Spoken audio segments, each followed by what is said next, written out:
காலையில் எழுந்திரிச்சு அழகாக கோலம் போட்டு இந்த கோலம் ஃபைனலாக எப்படி இருக்குதுன்னு பாருங்கள். அப்புறமா பால் வாங்கிட்டு வந்து பாலை காய்ச்சிட்டு நானும் 6 மணிக்குள்ளே எந்திரிக்கன்னு பார்க்குறேன். ஆனால் என்னால் எந்திரிக்கவே முடியலையே. என்னுடைய பிளாக் கலர் கத்தியை காணோம். அது இருந்தால் எனக்கு கண்டுபிடிச்சி தாங்களே. இந்த கத்தி எனக்கு அறுக்கவே மாட்டுது. ரொம்ப கஷ்டமாக இருக்குது. என்னதான் இருந்தாலும் எப்போவுமே யூஸ் பண்ணுறது தான் நல்லாயிருக்கும். புதுசாக வந்தது நல்லாவே இருக்காது பாருங்கள்.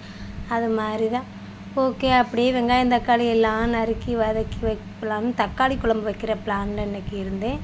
அப்படியே டீ போட்டு குடித்தாச்சு. பாலை காய்ச்சி என் பையனுக்கும் சோறு வடித்த தண்ணி கொஞ்சமாக கொடுத்தேன். அவன் எப்போவுமே ஒரு வாரத்தில் 1 டைம்னாலும் அந்த தண்ணி குடிப்பான். அவனுக்கு அது ரொம்ப பிடிக்கும்.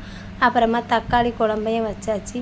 என் பையன் என் கோலத்தை என்ன நிலைமை ஆக்கிட்டான்னு பாருங்கள் ஃப்ரெண்ட்ஸ். ரொம்ப மனசு கஷ்டமாக இருக்குது. அதோட கார மீன் கிரேவி இது மாதிரி பெரட்டி அதையும் பொரித்து எடுத்து ஹஸ்பண்டுக்கு லஞ்ச் பாக்ஸ் வச்சு வேலைக்கு அனுப்பி விட்டாச்சு ஃப்ரெண்ட்ஸ். பாய்.